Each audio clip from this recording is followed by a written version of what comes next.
in her stead, it is my pleasure to introduce today's keynote speaker and to read and make you familiar with some of her many, many accomplishments. Dr. Irma McClaurin is the founder of the Irma McClaurin Black Feminist Archive at the University of Massachusetts Amherst, and culture and education editor for Insight News. An activist, Black feminist anthropologist, she is a past president of Shaw University, a former University of Minnesota associate VP, and founding executive director of its first urban research and outreach engagement center. So she's held numerous other leadership positions, but those are the ones we want to introduce and highlight today. Dr. McClaurin completed a MFA in English and a PhD in anthropology from the University of Massachusetts Amherst, and in 2023 was awarded the honorary doctorate of social studies by her alma mater, Grinnell College. Her book, Black Feminist Anthropology, Theory, Politics, Praxis, and Poetics, was named an outstanding academic title in 2002. And in 2015, the Black Press of America selected her as the Best in the Nation columnist.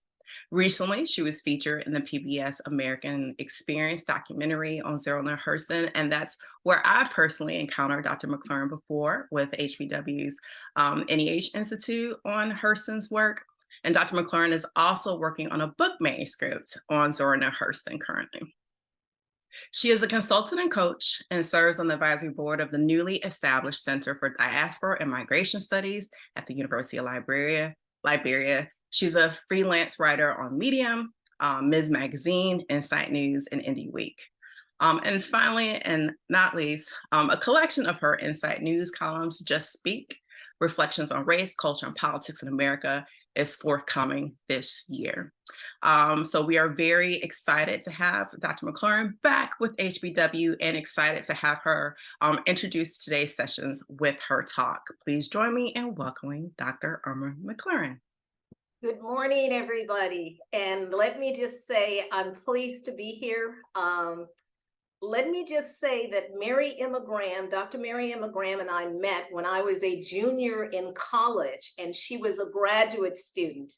I was the only undergraduate accepted at the Institute for the African American Institute that was at the University of Iowa, that was founded by Charlie Davis, who went on to become a chancellor, and Darwin Turner. And the whole institute that summer was on W.E.B. Du Bois. And she and I were roommates because she was the only undergraduate student. So we go way back to 1972. So it's always, and reconnecting with her was wonderful. I think the first time I was with the Zora on the Horizon, I was merely an observer and made comments, and the next time they invited me back. So, and I love mentoring folks. I'm mentoring Lavonda and who else? I'm trying to think who else is on there, but I'm in, and of course, someone who's in the Digital Humanities Project. So I'm loving it because I love coaching, mentoring, being involved with people. And what I want to talk to you about today, because you're all dealing with literary materials, you know, you're writers, you're researchers, and I want to talk about why a Black feminist archive. And I call myself one woman on a mission to make American literature and history representative and inclusive. And I would add to that, to make American archives, literature, and history representative and inclusive. So let me ask you this. How many of you use archives? Like, just raise your hand, just pull a hand in the box up there for your Black Book interactive project. Okay, so you are familiar with that. So you understand the importance of archives in much of what we do. Now, let me ask you, raise your hand if you think you carry an archive inside of you. Ooh, I see at least 4 or 5. Okay. And if you did not raise your hand, I want you right now to just jot down a list of 3 reasons why you did not. Why did you not think you carry an archive inside you? And if you did raise your hand, I want you to write down 3 things that reflect the archive you hold inside. And we're going to come back to that at the end. We all carry an archive inside of us. And if you recall nothing else by the end of this talk, I want you to leave you with that message. We all carry an archive inside of us. Each and every one of us is a repository of memories, music, creativity, family lines, ancestry, experiences of grief, joy, trauma, and walking embodiments of our historical presence as Black people in the United States and on this planet, and every other group. We all carry that inside of us. In this contemporary moment of cultural and historical erasure in the USA, and the legal attempts by those in power to spin a white narrative in which enslaving Black people was beneficial to us and them, it is critical that you recognize the value you carry within yourself and that you make every effort to have your authentic story and those narratives of the ones that came before us told. That is the work of writing and the digital content that some of you are producing. And that to me is wonderful. So let's engage in some futuristic thinking. Fast forward 50 years. What will exist at that moment? Will we have paper books, audio, digital? Will the platform you created or be around and your writings and materials, will they be available? If you design a website or a digital platform and scale or on ebook, on press books, how will you know it will still be around? How many of you remember microfiche? Anybody use microfiche in their research? How many remember the big floppy disk? I'm not talking about the little ones, I'm talking about the big ones, right? That resembled the 45 records, okay? Yes, someone says they remember microfiche. But square floppy hard disk, I remember converting those, CDs, okay? A friend of mine recently, I just connected with high school classmates that I have not seen in 54 years. We've known each other from high school. And one of them brought me a CD with the music that was playing during our graduation in 1969 as a gift of nostalgia. And I totally forgot that I had a CD player in my car. I mean, who uses it when you have Sirius radio or a playlist on your smartphone? So 50 years from now, will people remember you and your work? And when we have the most recent version of what I call the Ken Burns documentary of history, will your work be included? What must you do now to ensure that you are present 50 years from now? Certainly, creating digital content for the BBIP is part of the solution, but there is more. Let me begin by telling you a story, Finding Zora.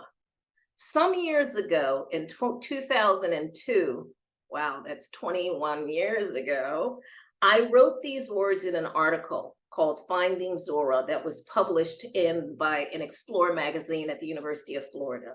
Quote, Zora Neale Hurston was an elusive life despite the scores of manuscript pages, letters, and photos she left behind, not to mention the volumes of essays, critical studies, and biographies they have spawned. And I was just on a talk yesterday about the new book, Ain't I an Anthropologist, about Zora. But there is a story in these archives, a life behind the words, neatly written or typed on the manuscript pages, a mystery revealed, end quote. People would probably assume that it was in the course of conducting research on Zora Neale Hurston as an anthropologist that I began in 1995 and continue today, that I started to think about archives. That makes sense. But the archive is the one that I carry inside.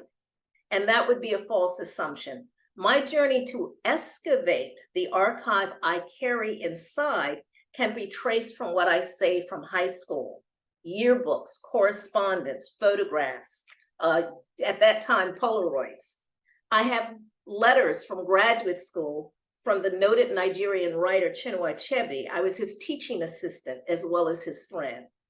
It can also be traced to the cards and letters I wrote to others and the ones I received that are now preserved in the 120 boxes I delivered 2 years ago to the University of Massachusetts, where the Irma McClaurin Black Feminist Archive is alive, well, and engaged in changing the politics of archival presentation and whose stuff gets preserved. And I'm going to ask Erin if she can put in the chat. I sent her a bit link to the archive, so you'll have that.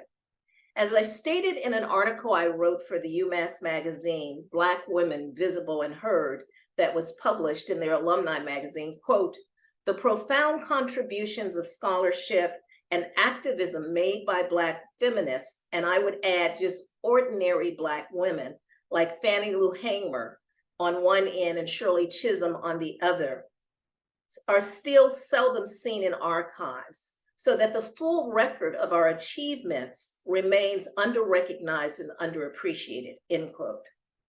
So I'm going to engage in what I call flipping the script. In establishing the BFA, the Black Feminist Archive, I'm doing what I always do, flipping the script. What precisely does that mean, and what does it demand of me? One, that I understand the value of my contributions. Two, that I have established this as a collaboration and partnership with me at the helm. And while I'm not a trained archivist, I am a user and consumer of archives as a researcher, and know as one frustrated by what was not preserved on Zora Neale Hurston, how important archives are.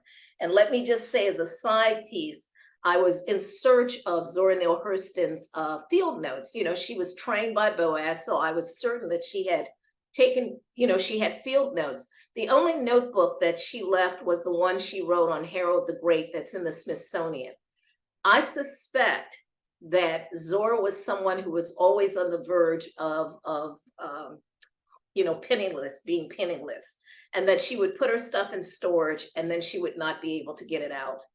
By now, given her notoriety, I'm assuming that if anyone had her notebooks, her field notes, we would probably see them by now. So for example, when she died penniless in Fort Pierce, Florida, their policy was to burn the stuff of poor people. And there was a Black deputy sheriff who walked by and remembered that she was someone, and he snatched her stuff out of the fire. He put it in one of those little, you know, those old refrigerators or freezers that Black folk just put on the shelf, right? And he put it in there, and years later, he donated without asking for any compensation to the University of Florida. So if you go to the article in the Explorer magazine on Zora Neale Hurston, you will find, just do Irma McClaurin, Zora Neale Hurston Explorer, and it'll pop up. You'll see images of the singed pages of some of the materials they had. So that's an example. And where I did find content was not where I thought I would. I found the content about her fieldwork in her letters to Langston Hughes. He preserved her letters. Unfortunately, she did not preserve his. But the material that is in the Beinecke Library are the materials that Zora herself personally and Langston Hughes personally gave to the Yale University Library, whose director was named Beinecke. They subsequently named it after him.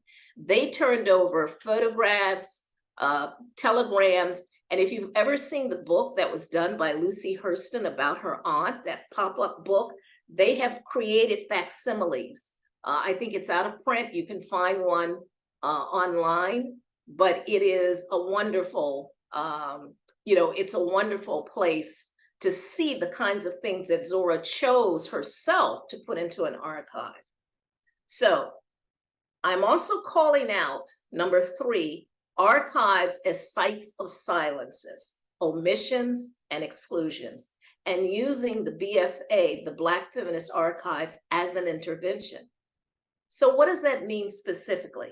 It is that I am very clear that I and my contributors are participants in the process of archiving our work, and not the simple passive contributors turning over books and boxes. And that has kind of been the tradition, is that you take your stuff, you know, if they even want it, because at a point they didn't want it. You take your stuff or you send your stuff and then they take over. You know, that's the work that they do. So I'm flipping the script on that. I want them to understand that we have a say in our story and how our story is told and presented. We have agency in how the W.E.B. Du Bois Library will make us in the Black Feminist Archive be, quote, visible and heard. So that's my tagline for the archive. Number 5, the BFA is also an intervention into the archive profession. When fully executed, it will serve as a training ground specifically for Black women to become archivists or launch their careers on the materials in the BFA. And let me just say, given the direction of the Academy, people engaged in PhD programs, you may want to start looking at archiving as a possibility, you know, of things that, things that you might be interested in. In fact, the person who was my champion and the person I first engaged with about the archive was director of the Special Collections and University Archive Center. They've now named it after him, the Robert S. Cox Special Collections and University Archive Research Center at UMass Amherst, whose library is named after W.E.B. Du Bois. But Rob was trained as a paleoarchaeologist, and I guess it wasn't that many jobs out there for that. So he became an archivist, right? A librarian. Number 6, the BFA is dedicated to Black women first and foremost. And I will take a page from Toni Morrison, who stated unequivocally, quote, "I write for Black women, and if other people find my writing of interest, that's okay," end quote. But she was clear, as I am, my target population is to be in the Black Feminist Archive is Black women, to consume and use its content and to benefit professionally as community activists, as scholars, as school children, as archivists, as teachers. And it is not solely for that. There's now a white man in there who was he was director of a summer program I went to at Yale. And Larry chose before he died to put his material as an ally in the Black Feminist Archive. I've invited people who are trans, people who are LGBTQ. So it is not completely about, but it's people who also understand the vision and the mission. It is to uplift. And I am proud to say that one of the people who will soon be on the website at UMass Library is a woman named May Upperman. May Upperman's friend contacted us. Her friend is white. She said, my friend May is in hospice and she has this collection of Black books. And she said, and she wanted to know, I saw your article in the Massachusetts Collegian, and I want to know, are you interested? And I thought, well, probably the books she has, the library has. I said, but I'm very interested in why she collected them. And so the young woman, Salia, who had written the article about me in the archive in the student newspaper, the Massachusetts Collegian, I called her and said, would you be willing to drive to Boston and interview this woman, get her to sign the papers that we can use the interview and that she is willing to put her papers in the archive? May was thrilled. Salia first said, oh, I don't think there's a story there. And then after talking to May, she's like, there's a story. So there is an article called Portrait of a Black Woman in the Massachusetts Collegian that is about May Upperman. And here's what we discovered. One, I went online and found that May had been co-author on a paper about Head Start back in the 80s, like just when it was starting, 70s or 80s. We also discovered she is a self-taught artist and she worked with different materials, quilting, painting. So we're going to get her collection of art. And then her friend told me that her uncle is actually enshrined in a center at Fayetteville University. So she comes from a stock of people very active in the civil rights movement. Who knew? We now have May's books. And she was in hospice. She's out now and she goes in and out. She's in her mid-80s. We don't know how long she has, but she now knows that she has been made visible and heard. And that's what she says in her interview. She said, I didn't think that anybody would think that I was of value.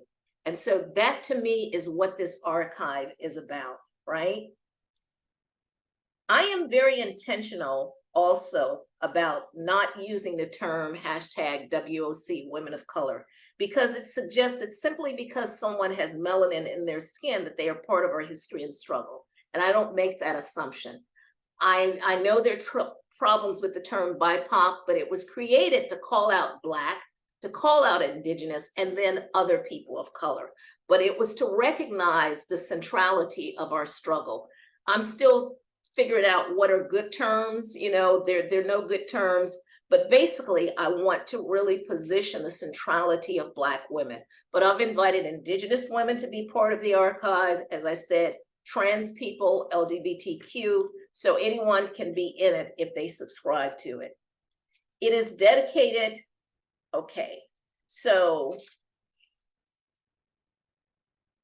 I want to talk about the fact that in making Black women visible and heard wherever they are in the world, and my vision is to make this the largest archive on Black women of its kind in the world. Right now, if you go to blackfeminisms.com with an S, she's on Twitter as & Black Feminisms.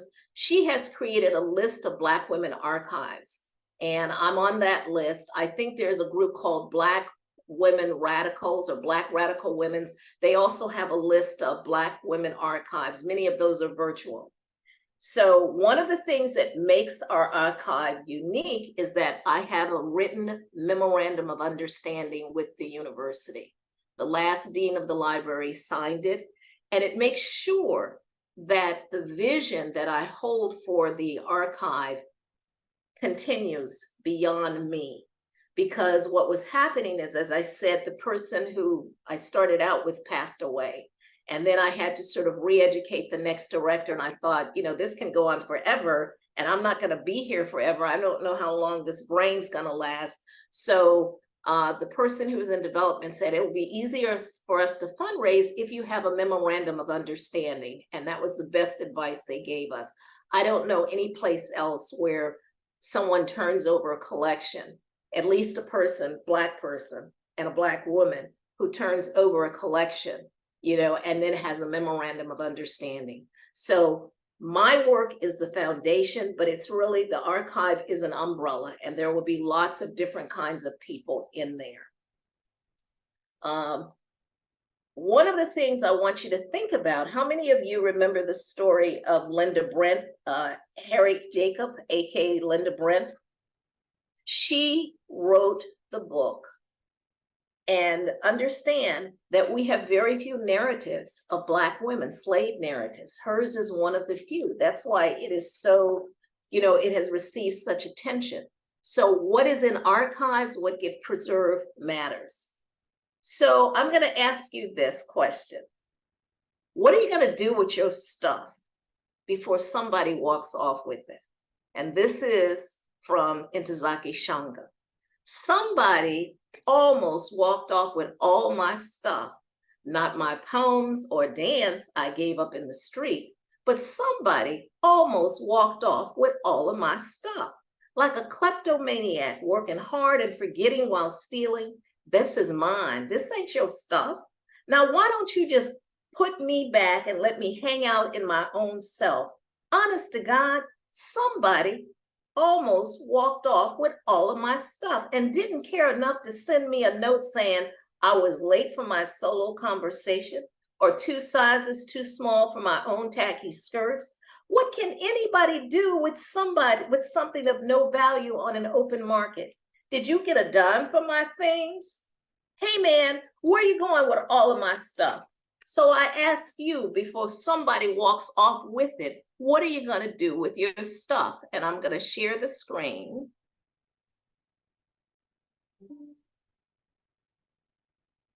Hi, everybody. I'm Dr. Irma McClaurin, and I have a very important question for you today. What are you going to do is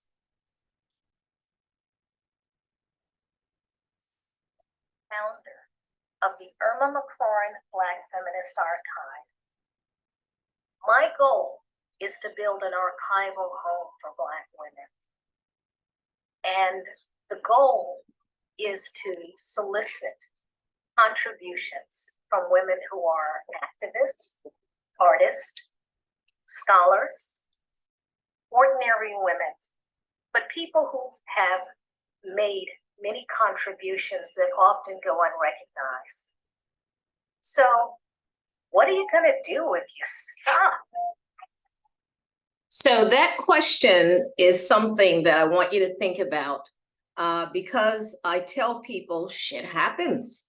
And it's real because it happened to a colleague of mine, house burned to the ground with everything in it. And I just found out that my classmate who I saw is a famous DJ. She's in the LGBT Hall of Fame as a DJ, house burned up, all her vinyls gone. So begin to think about, what are you going to do with your stuff? Getting down to archiving business.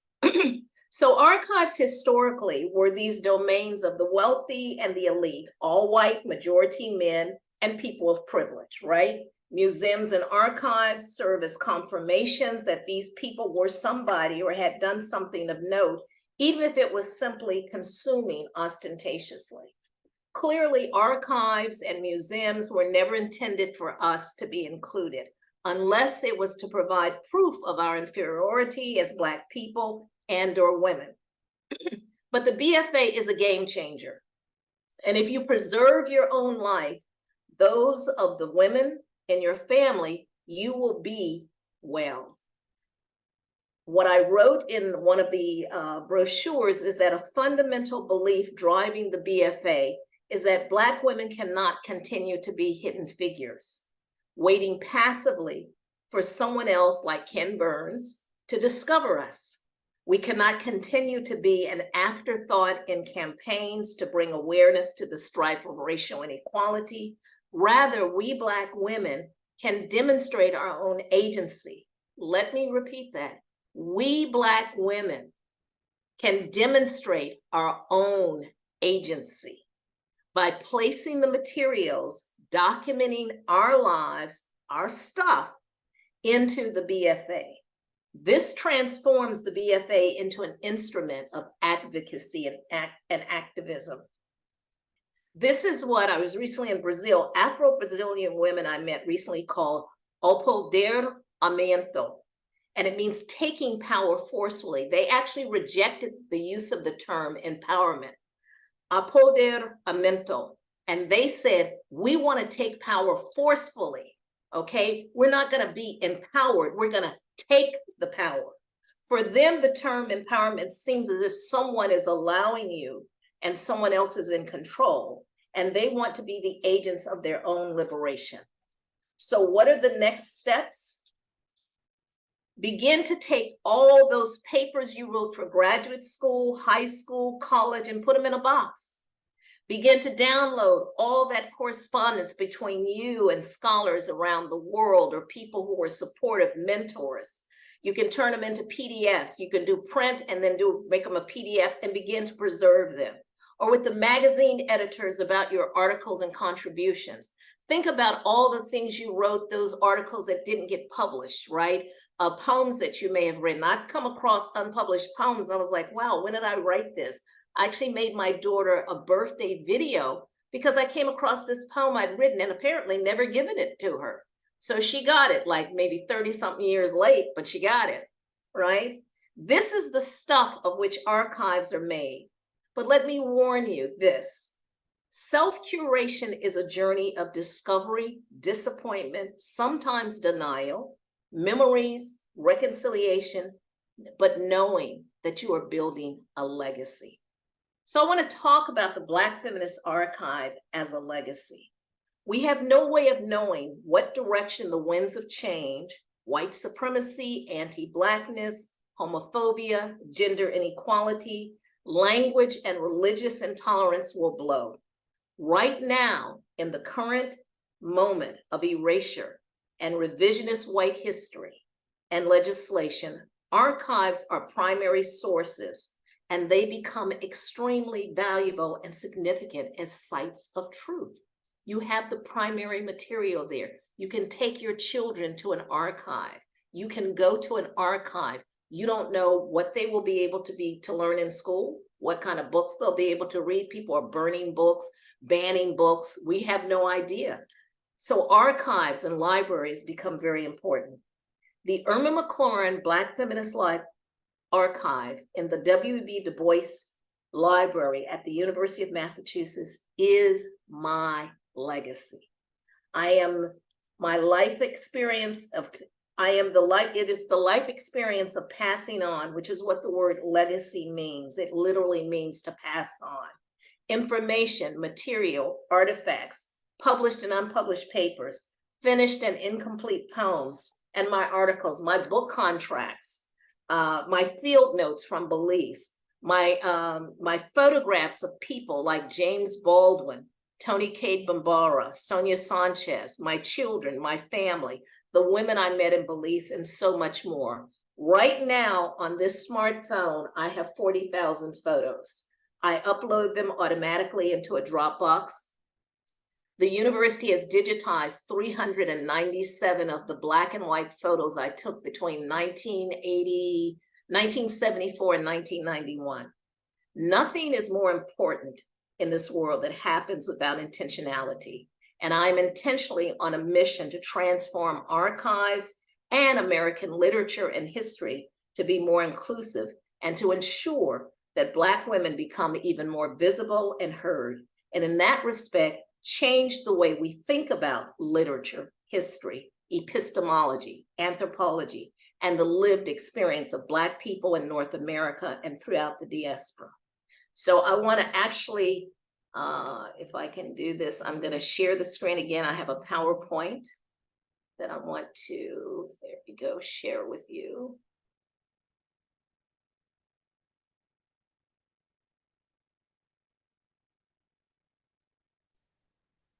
No, we still can't hear. You still can't hear. Okay. Well, just watch it. It's more of just music, but most of it's in the slide. Great, thanks.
So what I will do is send to Aaron. I'll upload this to YouTube, and I'll send you a private link, okay? So that people can also hear the music. It's more my daughter in the background. Some of her music is playing, but what I wanted you to do is to see the kind of people that I've invited to be in the archive. You saw Carol Fredericks. Carol Fredericks was a Black woman who went to Paris in the 1970s. She is also the baby sister of the blues musician Taj Mahal. And someone I knew in Paris got in touch with me and put me in touch with her sister, who is also a singer. And Carol was a member of one of the top pop groups, not jazz, but popular music, which wrote about, they sung about social issues in France. And when she died about 14 years ago, the French government contacted her family and said, she belongs to us. We want her buried here. She would never have received that kind of attention in the United States, right? Her grave would have just been a simple grave and another grave, in another cemetery. She is now buried in one of the 3 famous French cemeteries, which for them are like outdoor museums. It's called Cimetière Montmartre, and it's where Joseph Sax, who invented the saxophone, is buried. And if you go to the front of that cemetery and you say, I want to find Carol Fredericks, they will point to you on this map where she's located.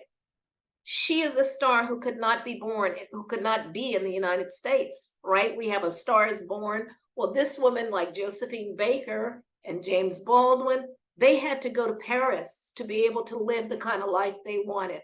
So, but her material is going to be archived in the Black Feminist Archive so that we can find out more about her life. She actually sang backup with Celine Dion, and one of the members who founded her group, he actually was the person who produced Celine Dion's crossover album, Do. So she's had all this notoriety, and nobody in the United States knows who she is. So putting her in the archive begins to make that diasporic and global connection. So I'm going to stop at that point. I'm going to leave you with this thought. What are you going to do with your stuff? And I'm going to turn it over to Erin to see if there are any questions in the chat. Or if you'd like to just share your reflections about what you heard, what it made you think about, raise your hand and we'll deal with it. Okay, Erin? Yeah, I'm looking through the chat right now and I don't see any questions yet, but just a lot of comments about how incredible this presentation was. So I'll open it up to everybody to share questions. Comments, you can say them publicly, or if you have any questions, I'm happy to answer. I see Miss Marilyn there. Thank you for dropping in. Yes, I see Jada has her hand up. Yes, yes. How did you go about the process of getting your memorandum with the university? I mean, just a brief, I know you did it, but what did it entail? How long is it? Stuff like that. Okay, that's a good question. Believe it or not, I hadn't even thought about that. It was the person in development, and he said, if we want to raise money to make sure that people understand this has longevity and continuity, we need to craft a memorandum of understanding.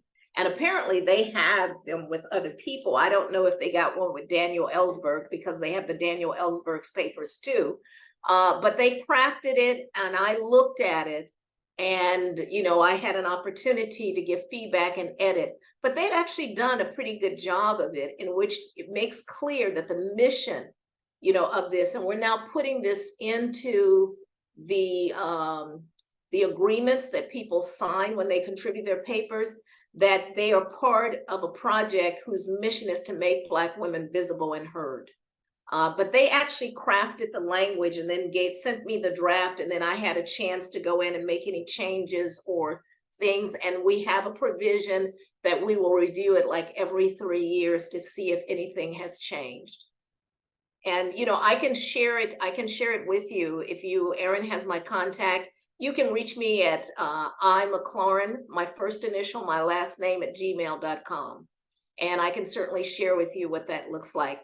I am going to be I'm trying to develop a workbook, because the first thing people ask me is, well, what do I do? How do I get started? What comes first?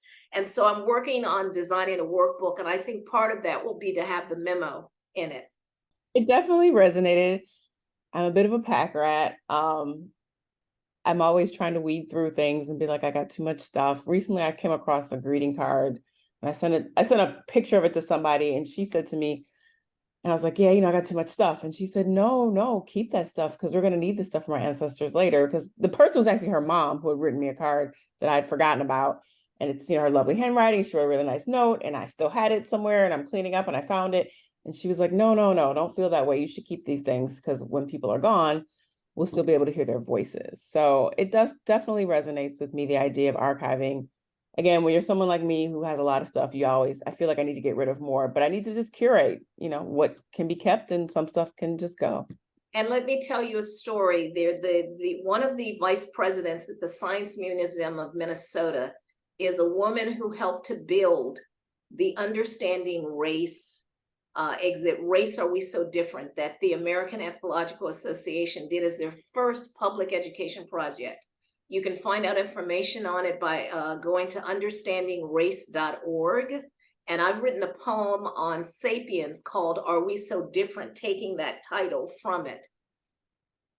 The reason I say that is Joanna Risi was the only Black exhibit builder. Like when you look at the data for archivists, Black archivists, they actually include people who are working in museums as well. It is less than 4% for Black folk, less than 3% Latinos. So this is both as archivist and as museum, staff.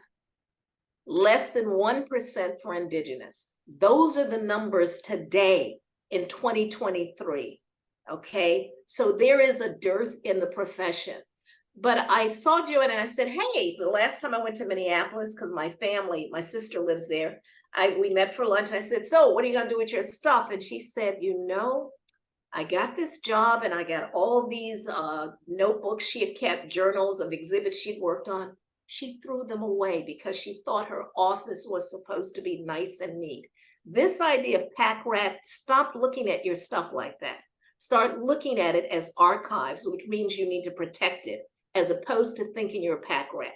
And if you need to, get a storage unit. My stuff from the University of Florida was in storage for 18 years. I paid on it. I wrote it off as a research expense, right? But had I not kept that stuff, there would be so many things that people would not know about my life. It turns out I saved things I found papers from high school, from when I was in Yale University in the summer program in 1968 as a 16-year-old. Those things are important. So it's not pack rat stuff, okay? I see Jacinta has her hand up. Jacinta has her hand up. Thank you. So one, I just want to say I am a very proud alum right now. I graduated from the W.E.B. Du Bois Department of Afro-American Studies. All right. So yes, I'm very proud in this moment to know that you have entrusted UMass with such an important archive. I wanted to say this absolutely resonated. My mom actually can hear you as well. And we're both English teachers, I like to joke. But she is our family historian. And I said to her, Mom, I've been saying for years, we need to come up with a plan for all of the pictures you've taken over the years at all of the family reunions after people pass away. You know who these people are. The rest of us don't. We need to do something with this. And we need to make sure that we are doing something that makes sure that they're preserved, for the next generations. And then very synergistically, last weekend, the Black Women's Studies Association hosted our first symposium. I'm a very proud co-founder of the association. And we, because we had so many recorded sessions, we ran out of space on Zoom to be able to save those. And I said to the other co-founder, we need to start making our archive plan now. Yes. And it's important that the things that we're doing to lay the foundation of an organization in service to Black women, we need to make sure that that's preserved, because how else will people know how we did it? And that is so critical. And I would invite you to be in touch with me, okay, about putting the ones that are already preserved on there. You move them off of Zoom. I can give you a Dropbox to upload them into, and then you can just delete them from Zoom.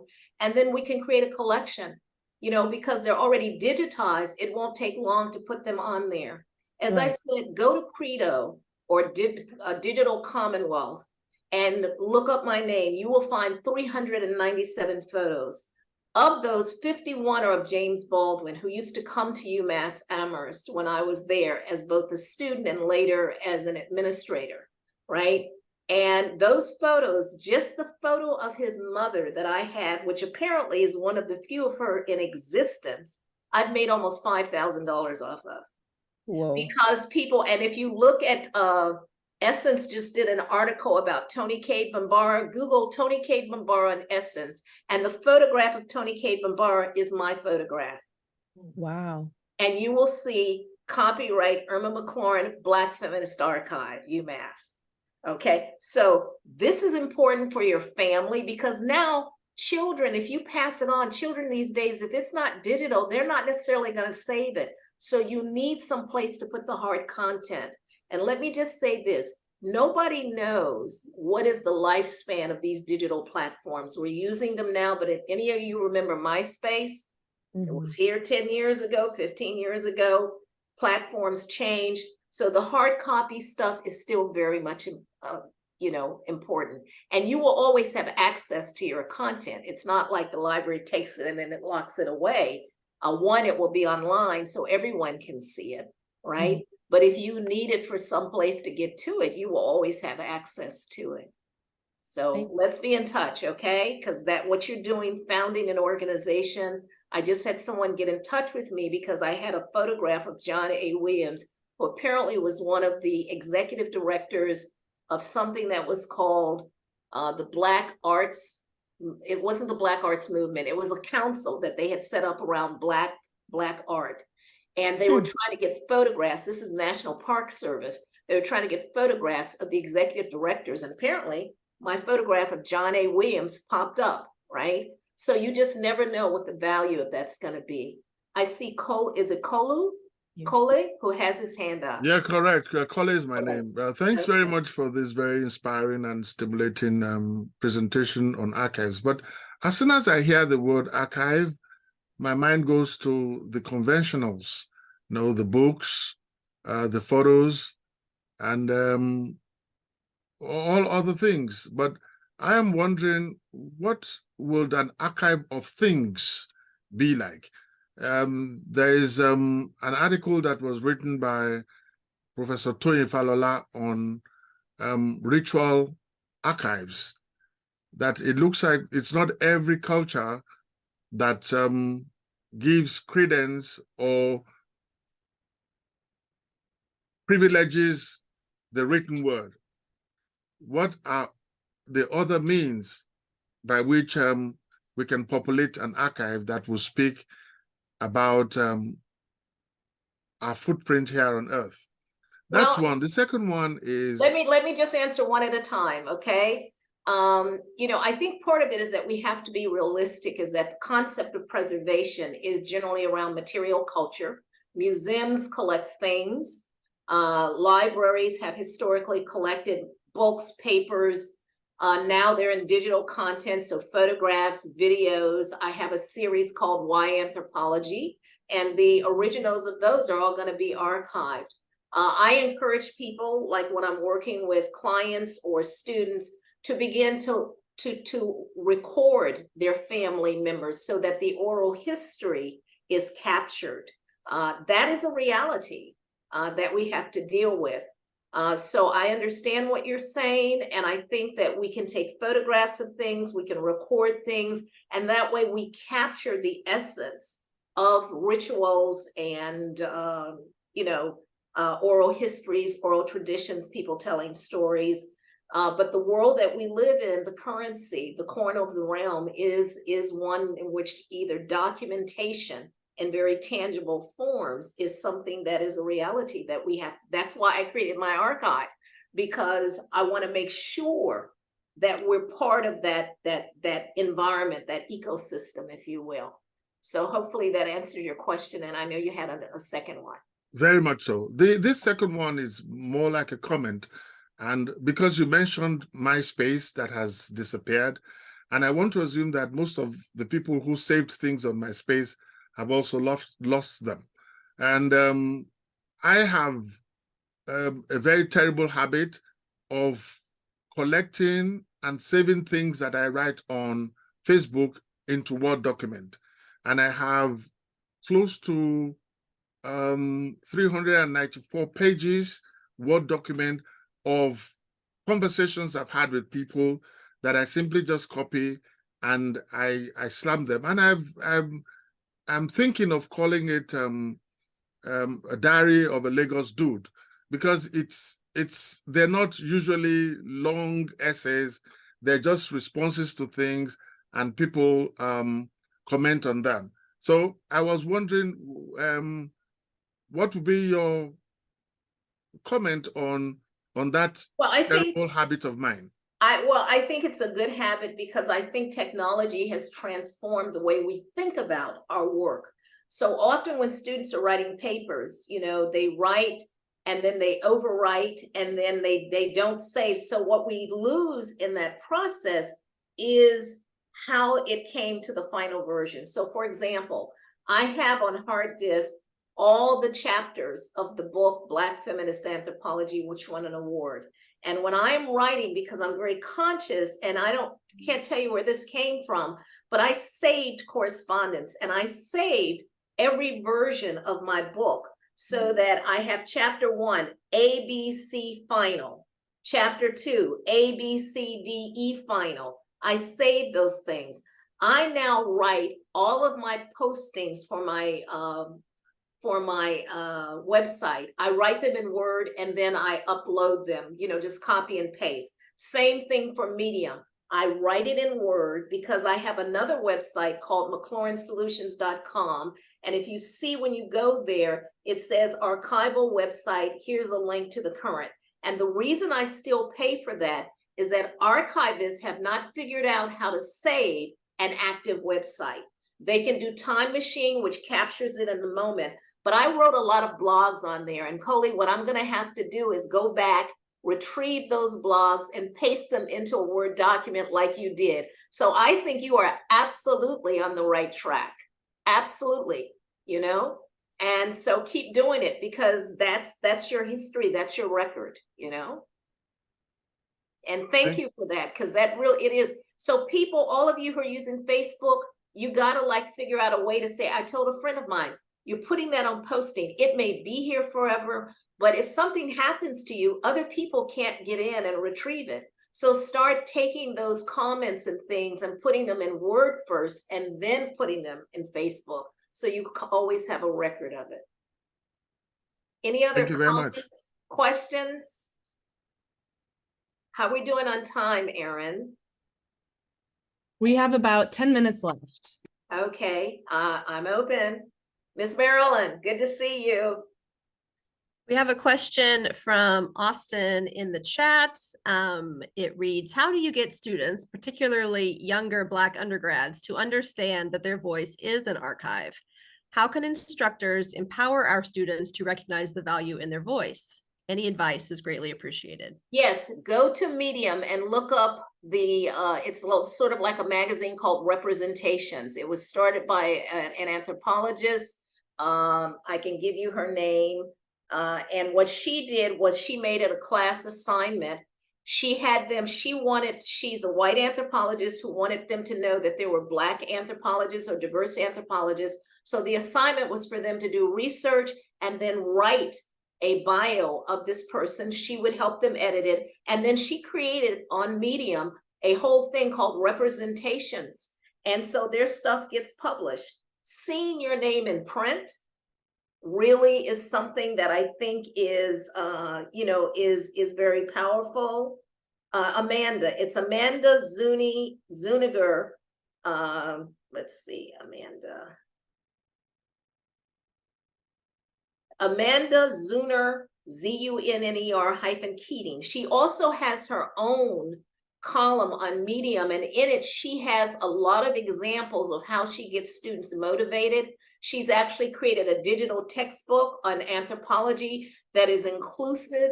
And when she got the grant, she hired her students to participate in it. And then those of us who were senior scholars served as editors. So Representations on Medium, and it's all about Black anthropologists written by students.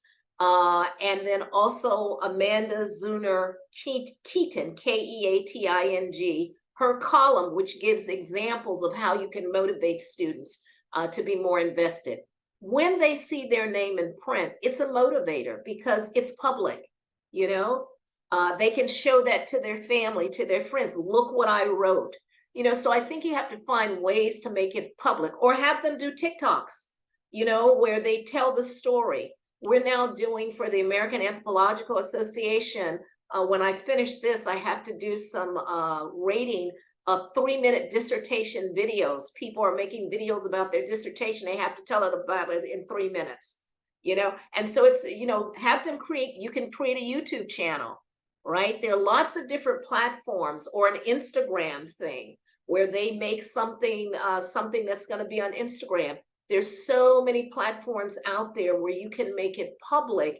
And we live in a culture where that kind of public recognition and visibility means something, And so when people see that, I made a comment on someone else's comment on LinkedIn. That comment, called from an unapologetic Black woman, is receiving, it's got over 1,600 views. I just posted the other day, okay?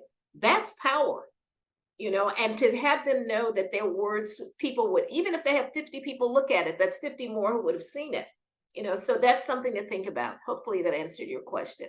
Maybe one more and then I'll take it off. I just want to say thank you, Irma.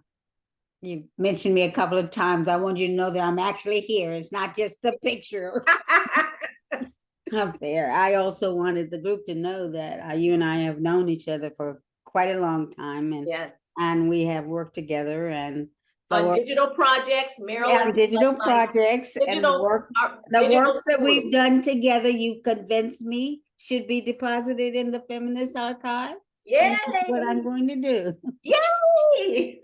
You heard it, everybody. Your witnesses know this is fantastic, because Maryland, this Afro PWW, her work around the digital humanities and making sure that Black studies. And what you all don't know is that Marilyn and I worked together when I was a program officer at the Ford Foundation. I funded one of the first Black Studies technology seminars, and Marilyn organized a program called Conversations on Black Studies in the 21st Century. And it brought together people from different spectrums, from Afrocentric to traditional, together in one room with, and that is captured in iBlack Studies, which is both a press book and what kind of platform, Marilyn? Well, it's on all three, Scalar and okay, it's a Scalar, right.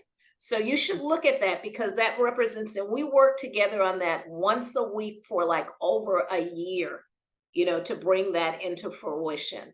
And so she was the editor of FIRE with 3 exclamation points, a multimedia journal of Black Studies. My article on Zora Neale Hurston was in that, and people saw that. It was an interactive, it was in JSTOR, it was an interactive PDF. And that has gotten me a lot of visibility. People are like, oh, I read that article. The directors of the American Experience Zora Neale Hurston documentary, said, we read all your stuff, including that article in FIRE. So these being on these platforms generates visibility, in that sense, and it's important. And thanks, Marilyn. Good to know. Good to see you. So I think that's it. Final words from me. What are you going to do with your stuff? Okay. Thank you, Dr. Irma McClaurin. We really appreciate it. This was fantastic. Thanks. Great. And what I will do is I will upload that PowerPoint into a YouTube, and I will send it, Erin, to you, so you can then send it out to everyone who is in the conference, okay? Or post it where people can get to it, okay? Wonderful. We'll do that. Thank you so much. Okay. Thanks, everybody. I have to go. I have another appointment, but I wish you all to have great time on this conferences. These are very important. And get your work done on those digital projects, those interactive projects. Get them moving. Don't get caught up in content, okay? Less is more. Don't keep doing the research. You need to start working on the technology side of it and getting it finished. That is the most important thing, is to get it finished, not keep leaving it out there. Well, I got to get more stuff. No, you don't. Okay. You probably already have too much stuff. So get to working on that, and good luck to all of you. Okay. Thanks so much. Excellent advice, as always. Right.